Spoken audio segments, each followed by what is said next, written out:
Obrigado, Cagé. É um prazer imenso estar aqui atendendo mais uma vez a seu convite, ao seu chamado. E, em nome da comissão, queria saudar Juliana, Núria e todos que estão conosco nessa tarde.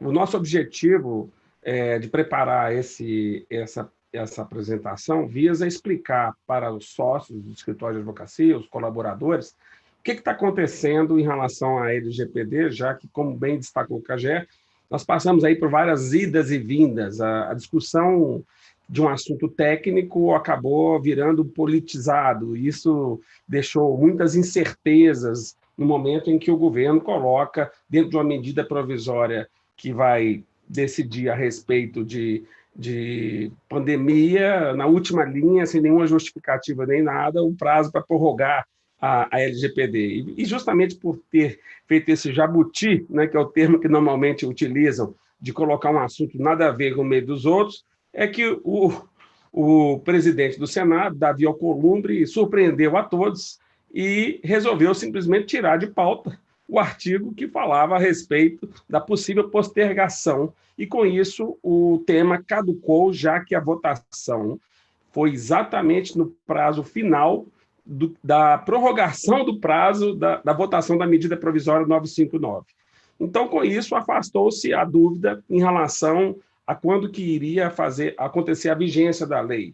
E até um dia antes tinha circulado na mídia que o governo tinha fechado acordos partidários para poder fazer com que a vigência fosse dia 31 de dezembro, que ninguém esperava era que justamente houvesse essa jogada do presidente do Senado, que simplesmente retirou de pauta, catucou, e agora passou o encaminhamento para o presidente Bolsonaro, que vai ter que fazer a sanção. Então, a minha apresentação tem dois objetivos muito claros. Primeiro é explicar esse momento, e segundo é destacar algumas prioridades que eu acho que a sociedade dos advogados devem tomar a partir de agora.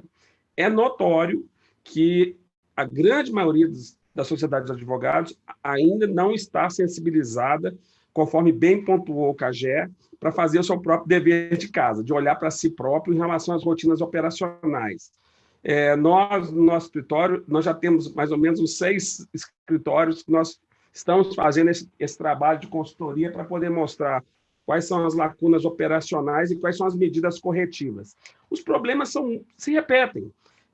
Envolve muito, por exemplo, muita falta de comunicação estruturada em relação a um determinado canal para tratar determinado tipo de assunto, porque a informação circula por WhatsApp, circula por e-mail, circula por pendrive, isso causa uma certa desgovernança, bem como também não existe uma política de segurança da informação e proteção de dados na maioria dos escritórios, que coloca a situação envolvendo limites para os colaboradores usarem a infraestrutura de tecnologia da informação, bem como saber como tratar os dados pessoais. Porque, se eu pudesse resumir para vocês numa única frase, eu diria que nós estamos passando agora por uma mudança cultural sem precedentes.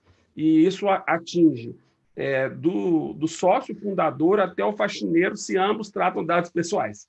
Então, e essa mudança cultural ela depende de uma mudança de consciente coletivo. Isso não alcança de um dia para o outro. Nós temos que entender que essa adequação da LGPD é uma corrida sem linha de chegada. É um valor que as sociedades de advogados precisam ter a maturidade de entender que a adequação se torna um diferencial de mercado, sobretudo porque daqui a pouco vai ter vários editais, licitações, concorrência, etc. e tal, e não tem dúvida alguma que vai ser exigido cada vez mais nos requisitos, procedimentos, comprovações da maneira como a sociedade de advogados trata os dados pessoais. Então, Alexandre, desculpe interrompê-lo. Nós já estamos sendo questionados por alguns clientes agora, já nos questionários, se nós estávamos nos preparando já para a Lei Geral de Proteção de Dados. Então, esse, inclusive, vai ser, não diria apenas um diferencial competitivo, é para você não ser excluído, sim, daquela tomada daquele trabalho. É um deal break, Cagé, é um deal break. Exatamente. Exatamente. Então, é do limão fazer a limonada, ou seja, entender que isso aí não é custo operacional nem nada, é apenas um investimento para se diferenciar e atender a esses requisitos que, naturalmente, vão começar surgindo a partir de agora. Vou passar aqui para compartilhar a tela. Então, eu queria, a exemplo do que o Cagé havia já destacado, eu queria... Estão conseguindo visualizar, não? Sim? Sim. Beleza. Eu queria só enfatizar esse trabalho bem bacana que a comissão fez. Queria agradecer a Bruna, a Juliana, por estarmos juntos aqui nessa entrega. E a gente tentou, de uma maneira muito fácil, muito objetiva, conforme dito, explicar os primeiros passos de como é que os escritórios podem se adequar à LGPD. Então, isso está disponível, parece que, inclusive, a Silvia está compartilhando aí pelo chat, se alguém quiser fazer, tem um link de download aí que pode acessar agora. Bom, então vamos lá. Quais têm sido as perguntas mais frequentes que a gente tem recebido de clientes e do mercado, de modo geral, a respeito desse assunto? Primeiro, onde é que a LGPD vai entrar em vigor? A resposta é a qualquer momento, no dia seguinte que o presidente Bolsonaro sancionar a lei. E ele tem um prazo de 15 dias úteis, ou seja, até o dia 17 de setembro de 2020. Mesmo que ele se mantenha inerte, o prazo limite fixado pela Constituição é esse, e a inércia será considerada como um consentimento, uma sanção tácita. E, então, finalmente, nós temos essa definição que já variou inúmeras vezes, muitas idas e vindas. A segunda pergunta, bem no perfil daquelas pessoas que ainda pensam em deixar para a última hora, mas será que ainda vai haver algum tipo de mudança? Eu vou dizer que sim, mas com uma chance muito remotíssima. Remotíssima, porque seriam, ou se alguém entra com uma ação judicial contestando o processo legislativo pelo ato do presidente do Senado, que retirou da pauta o artigo 4, que tratava de postergar a vigência da lei, ou se houver um recurso ao plenário do Senado da mesma forma, com o mesmo objeto. Bom, outra pergunta. A ANPD, a Agência Nacional de Proteção de Dados, que vai ser o órgão fiscalizador, ou seja, aquele órgão que vai aplicar as multas administrativas por violação do texto da lei. Ela vai estar funcionando no dia 18? Não. O que aconteceu na mesma semana, e de uma forma até surpreendente, dia seguinte da votação, tivemos uma edição extra do Diário Oficial com a publicação de um decreto onde se cria e se institui a estrutura da ANPD.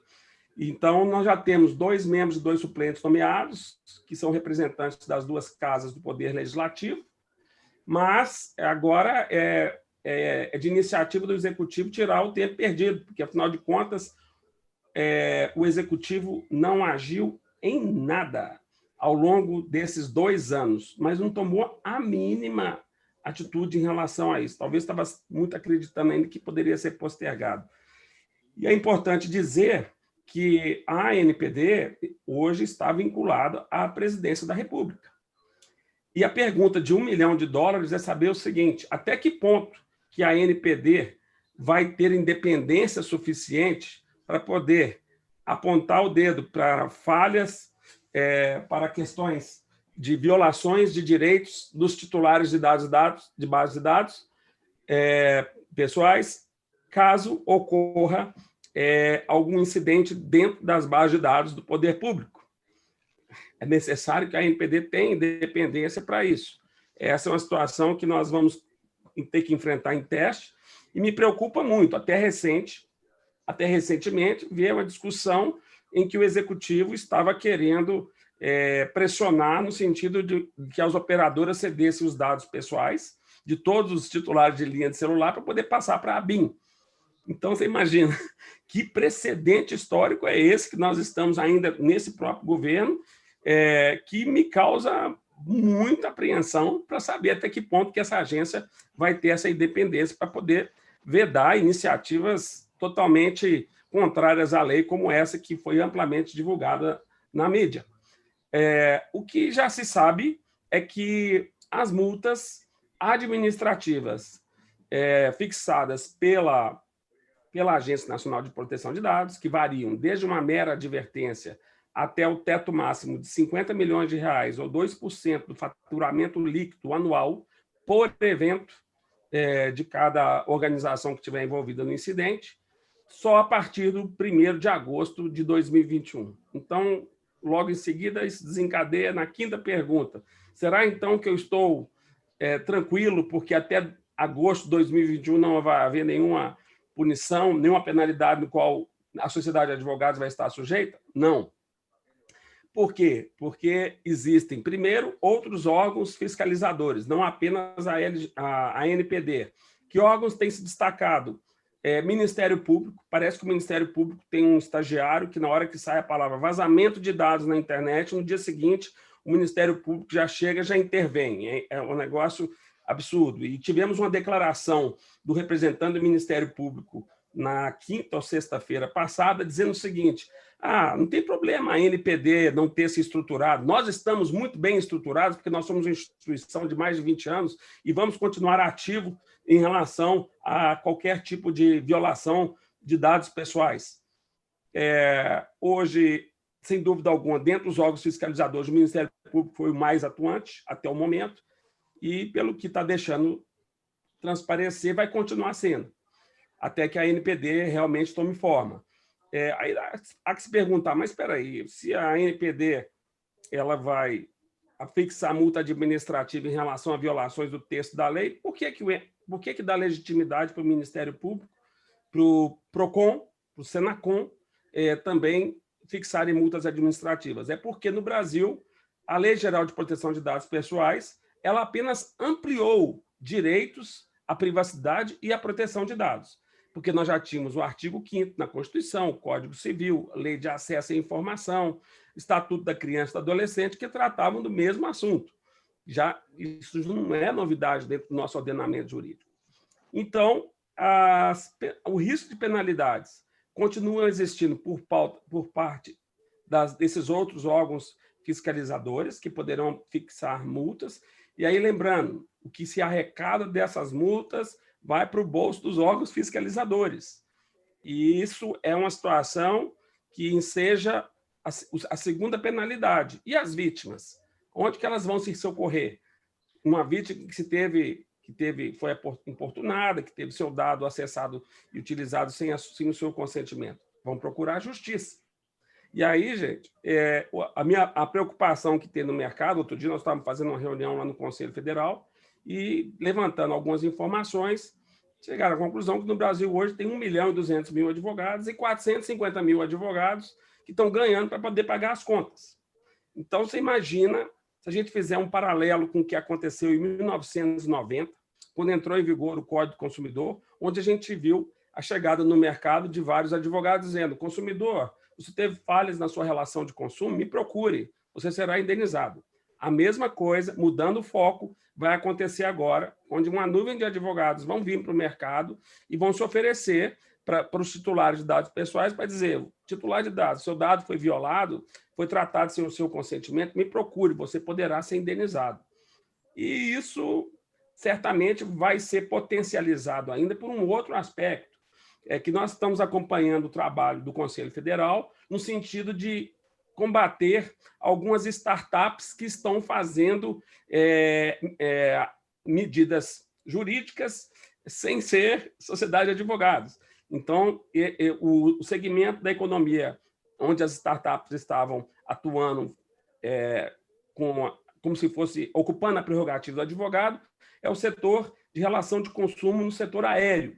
Então, nós tivemos acho que o Conselho Federal entrou com mais de 90 notificações contra essas startups, no sentido de impedi-las de continuar exercendo suas atividades, em que a oferta dos serviços não era muito clara em saber se a pessoa que estava se interessando se estava contratando uma empresa de tecnologia, startup, que seja, ou um escritório de advocacia. E muitas vezes também não sabia se essa empresa estava no Brasil ou estava no exterior. Então, era uma situação muito pouco transparente, obviamente, com o uso de cessão de direitos, benefícios de uma eventual condenação, e eu temo muito, já inclusive expressei essa minha preocupação ao doutor Ari Radiante, que está comandando esse tema dentro do Conselho Federal. Inclusive, quero deixar sintonizado um assunto, Cagé, que eu acho que é muito importante, que deve entrar em pauta até a reunião de outubro desse ano ainda, uma proposta de nova regulamentação da publicidade na advocacia. Então, nós estamos participando desse debate através da Comissão Especial de Gestão, Empreendedorismo e Inovação do Conselho Federal, que é coordenada pela Lara Selle, e já estamos, enfim, de alguma forma, ajudando a uma comissão que foi criada especialmente no Conselho Federal para tratar desse assunto. Então, as medidas judiciais certamente vão acontecer, vai aparecer muita gente com um bilhete premiado na mão, achando que já tinha pedido para poder remover o dado e ainda está sendo importunado por alguma empresa, etc.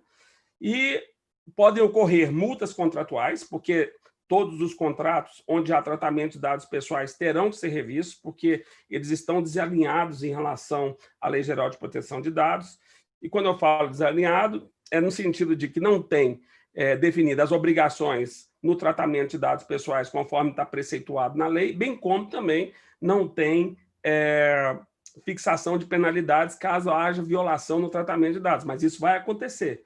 Sempre quando a gente está hoje fazendo revisão de contrato e estipulando obrigações para operador ou operador de base de dados, a gente sempre coloca a penalidade para poder dar uma força mais coercitiva. Agora, para mim, de todos, o risco mais grave é a publicização do incidente, porque isso afeta a reputação de uma sociedade de advogado e reputação não tem preço. Então, nós presenciamos, ao longo do ano passado e no início desse ano, casos, sobretudo em Portugal, onde a gente tem mais relação, mas teve casos nos Estados Unidos também, em que amplamente se divulgou o fato de que um escritório de advocacia vazou dados pessoais. O exemplo mais notório, todo mundo já sabe, que é o caso do escritório do panamenho Mossack Fonseca, que fechou as portas. Inclusive, quem quer conhecer a história, minha sugestão é assistir lá no Netflix o filme A Lavanderia, estrelado por Meryl Streep, excelente, que conta todo o enredo da situação. Então, como a lei exige essa publicização, eu temo que uma situação que antes era tratada apenas in terma corporis, contra uma falha operacional sistêmica, que vazou dados ou que deu acessibilidade a quem não deveria ter, isso seja amplamente divulgado na internet, atacando enormemente a reputação da sociedade de advogados.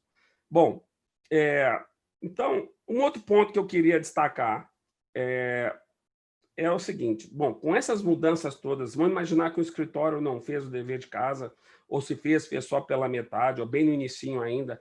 O que ele deve priorizar nesse momento, né? Então, eu destaquei aqui 11 pontos.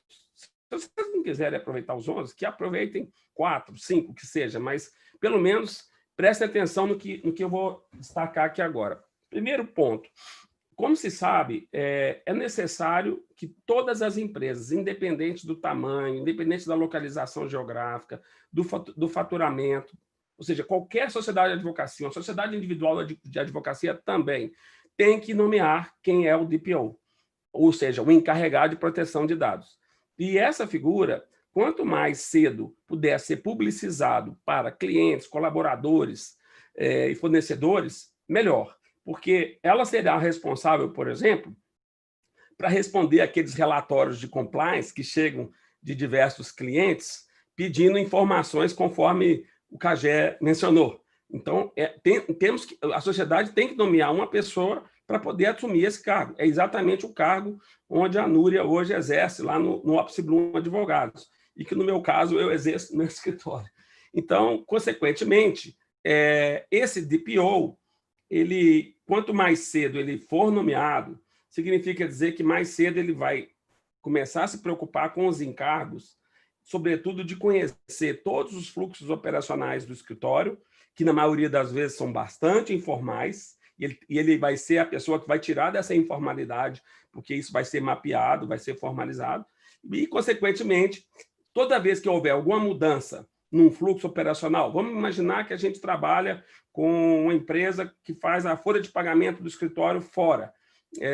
Se amanhã essa empresa quiser mudar alguma coisa da rotina operacional no tratamento de dados pessoais, ela não poderia mais, para deixar o DPO mais seguro, fazer algumas mudanças operacionais sem avisar antes o DPO, porque, no final das contas, ele vai precisar sempre atualizar todos esses fluxos operacionais que devem estar, no meu ponto de vista, dentro de um software especializado para formar um painel de controle de todos os fluxos operacionais, onde ele é o piloto. O que a gente sabe é que raríssimas vezes hoje você encontra no mercado pessoas que já têm uma formação, sobretudo com uma experiência comprovada em atuar como DPO. Se você for no LinkedIn, você vai achar 2 milhões de pessoas se oferecendo como DPO. Mas na hora que você vai apurar qual o nível de experiência que tem, o nível é pouco ou quase nenhum. Então, como a lei dá a prerrogativa para que, ao invés de nomear uma única pessoa, seja possível nomear um grupo de pessoas, pode ser que, na verdade, a melhor solução para esse momento seja a criação de um comitê formado, de repente, pelas pessoas que ocupam estrategicamente os pontos onde o dado pessoal são centros nervosos onde os dados pessoais são tratados, como, por exemplo, alguém da diretoria tem que participar desse comitê, alguém do RH, alguém do TI, alguém da controladoria, por exemplo, alguém que, se tiver setor de marketing, etc., também, porque isso envolve também muitos dados pessoais. Então, e desse grupo, naturalmente, com o tempo, vai surgir uma liderança com a experiência necessária para poder, quem sabe, mudar do grupo para uma pessoa só. Então, hoje, tem clientes que têm uma pessoa só, mas eu acho mais recomendável que se inicie por um grupo para que depois essa liderança se forme naturalmente. E aí, como eu havia dito, a minha preocupação maior é assegurar que esse DPO tenha mecanismos de controle para poder estar atento a qualquer mudança nesses fluxos operacionais que envolvem dados pessoais. Exemplo, se amanhã, num contrato de prestação de serviço que temos com um determinado cliente, que envolve o tratamento de dados pessoais, existe a necessidade de mudar um fluxo qualquer, o DPO tem que ficar sabendo. Porque se ele não estiver atento a qualquer mudança dessa, vai acontecer uma situação que, no primeiro momento, se faz um mapeamento para identificar todos esses fluxos. Só que, a partir daí, prevalece aquele perfil de que, historicamente, qualquer mudança que se fizesse em relação a isso era executada sem muita formalidade. Agora, se isso acontecer, a chance do que está escrito, do que está estruturado, inclusive num documento que a lei exige, que é o relatório de impacto de proteção de dados pessoais, onde se insere todo o ciclo de vida da informação pessoal, desde o início até o seu descarte, pode estar em desacordo com o que está acontecendo na operação prática. E, por esse motivo, o DPO tem que ficar atento para que isso não ocorra. Um outro ponto que me chama a atenção é o ponto 3, em que nós estamos falando da necessidade da Sociedade de Advogados corrigir uma lacuna que a maioria tem, de não ter um normativo interno para poder definir para os seus colaboradores, fornecedores e clientes quais são os limites do uso da plataforma de TI e também quanto ao tratamento de dados pessoais. Essa situação ela se complicou mais ainda nesse período de pandemia, porque os escritórios, de uma hora para outra, tiveram que mandar todo mundo para home office, ou a grande maioria. E sem a política de segurança da informação, o pessoal trabalhando em home office, eles não foram orientados para uns requisitos essenciais mínimos de proteção de dados. E o que a gente sabe é que o aumento de ataques cibernéticos, inclusive para escritório de advocacia, ao longo do período da pandemia, multiplicou. Então, ninguém teve tempo para poder se organizar, para poder fazer essa política, onde se definem esses critérios. E agora é a hora de aproveitar que a lei está entrando em vigor e sanar essa lacuna para poder dar legitimidade para o DPO ou para o sócio de tomar atitude quando alguém da sua equipe viola o que está formalmente disposto nessas normativas. Um outro ponto que eu chamo a atenção é que a lei exige que a sociedade de advogado crie um canal de comunicação direto com os titulares de dados pessoais no qual ele trata, para exercício dos direitos que eles têm previstos na LGPD. Resumidamente, direito a ter acessibilidade dos dados. Então, a qualquer momento, uma pessoa pode chegar, passar um e-mail, eu sugiro que cada escritório crie um endereço de e-mail DPO, @ o nome do escritório, e divulgue isso no site para que ali esteja ativado um canal de comunicação para qualquer dúvida que tiver, encaminhar para essa pessoa, porque ela é a responsável. Eu mesmo, lá no escritório, já recebi outro dia um e-mail de um candidato a uma vaga e não sei por que motivo ele chegou e me pediu para remover os dados dele de currículo da base de dados. Eu falei, perfeitamente, só que sua chance de ser contratado vai diminuir muito com isso. Eu não vou lembrar mais de você. Mas, de qualquer forma, se esse é o seu desejo, isso se transformou num direito que você tem, e eu fui, removi, fiz a prova para ele, comunicação que o dado dele havia sido descartado. Só criar o canal, obviamente, não resolve totalmente o problema, porque atrás do canal o escritório teria que criar ou revalidar um fluxo interno que pudesse abreviar a resposta ao atendimento dos pleitos dos titulares de dados pessoais. Então, isso vai ficar na mão de quanto tempo ele vai ter que responder. Essas situações todas precisam ser muito bem definidas para que cada um saiba o seu papel e o tempo de resposta seja abreviado com isso, porque na lei não existe fixação de prazo, mas tem sempre o vocábulo lá, o mais breve possível. Então, o mais breve possível, fica entendido que seja alguma coisa que não se delongue tanto assim. Um outro ponto importantíssimo, que é o ponto 6, abreviar a execução de um plano de comunicação contínuo com colaboradores, fornecedores e clientes quanto à proteção de dados pessoais. Aqui envolve fazer um trabalho de comunicação para poder ensejar essa mudança de cultura.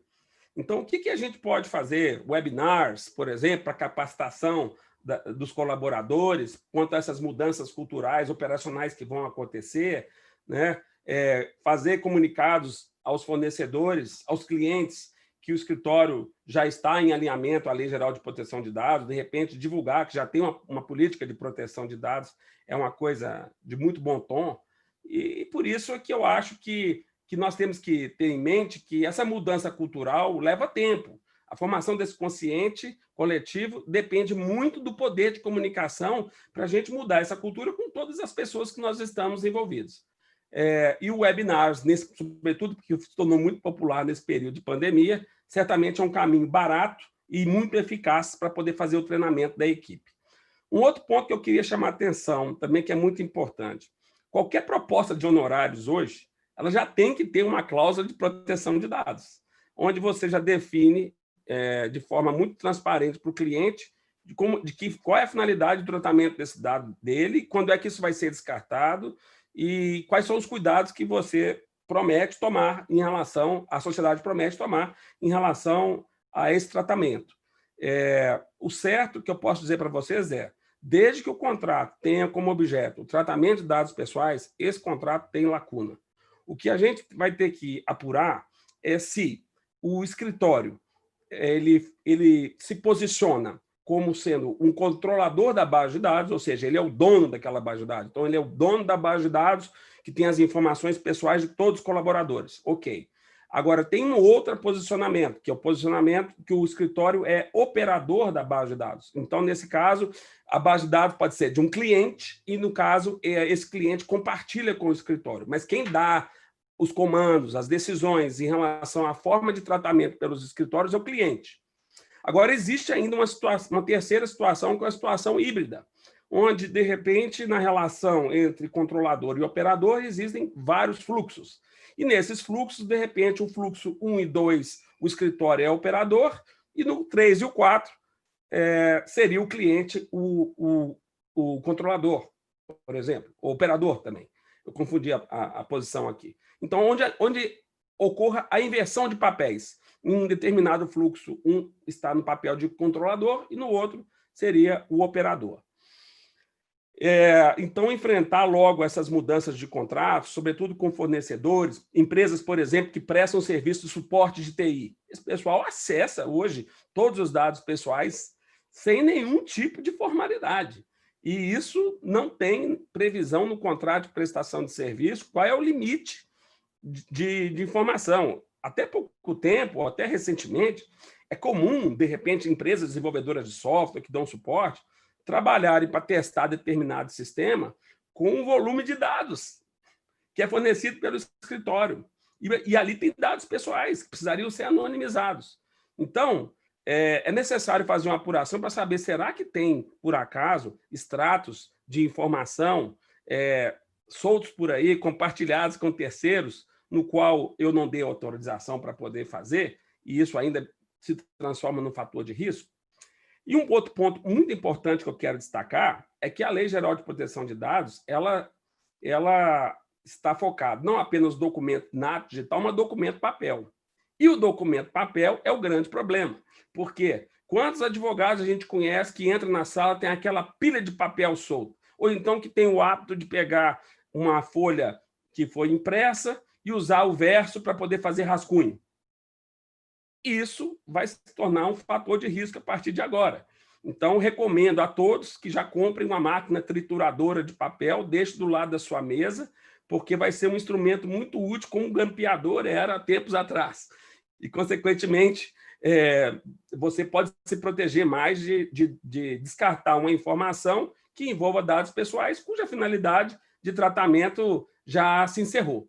Então, já no ponto 9, que também é um fator de grande risco, apurar se todos os parceiros de negócios, se os fornecedores, por exemplo, estão sensibilizados com essas mudanças operacionais que vão acontecer. Será que o contador, por exemplo, ele está realmente sensibilizado, ele já começou a se mexer em relação a isso? Né? Nós temos que apurar esse tipo de coisa, porque há que se entender que a implantação da legislação, da Lei Geral de Proteção de Dados, é uma reação em cadeia. Uma reação em cadeia. Então, não adianta nada o escritório fazer as suas mudanças operacionais se o contador nem está pensando no assunto, porque ele vai te deixar em risco. Então, é necessário que haja logo essa sensibilização para que, do mesmo jeito que nós somos cobrados pelos clientes para poder se adequar, a gente também cobre dos prestadores de serviço para que eles se adequem, para não deixar a sociedade de advogados no risco. Já finalizando, a política, um outro ponto também que a gente sabe que nunca foi pensado pelos escritórios de advocacia, mas já é comum em algumas empresas, é da gente imaginar que todo escritório é alvo de possíveis vazamentos ou de acessos não autorizados. Todos, sem exceção. Então, quem sai na frente são aquelas sociedades de advogados que já pensaram num plano de contingenciamento quando ocorrer um eventual incidente, o equivalente a um comitê de crise. Eu digo que esse comitê tem que ser composto de pessoas certas para ocuparem as funções certas dentro do menor tempo possível. E essa turma tem que ser treinada como se fosse o equivalente a uma brigada de incêndio, porque a orquestração da atuação deles é fundamental, porque se tem uma coisa que eu aprendi ao longo de 30 anos nessa área de direito digital, é que quanto mais rápido for a reação ao incidente, menos danos você vai ter. Então, é necessário que isso seja muito bem orquestrado para que haja a possibilidade das reações serem imediatas e, com isso, estancar possíveis danos envolvidos. Por último, eu acho muito importante implantar uma política de gestão documental. A política de gestão documental visa passar informações para todos os colaboradores de quais são os canais oficiais de comunicação que o escritório adota, onde poderá ser tratados dados pessoais. Porque se o escritório resolve dizer, olha, não é proibido tratar dado pessoal de cliente ou de quem quer que seja por WhatsApp. Ok, é uma decisão, porque isso poderia ser algo muito exposto e totalmente fora de controle. Então, hoje, em troca de WhatsApp, existem serviços de mensageria. No escritório, por exemplo, a gente adota um que é excelente, chamado Slack, que tem vários canais de comunicação, onde o escritório é dono da plataforma. E, então, com isso, eu vedo qualquer tipo de comunicação pelo WhatsApp entre colaboradores. Com o cliente, a gente ainda mantém, mas para que a gente possa ter mais governabilidade sobre toda a informação que circula dentro do escritório. Então, essa é uma medida que poderia fazer parte da política de gestão documental para ficar com regras muito claras sobre por onde se trata ou não trata determinados dados pessoais, porque isso pode evitar duplicidade de dados desnecessários, uso de canais não autorizados para circular dados pessoais. Isso tudo se torna fator de risco em relação às penalidades da LGPD. Eu fico por aqui, Cagé. Agradeço mais uma vez a oportunidade, fico à disposição de vocês para eventuais perguntas.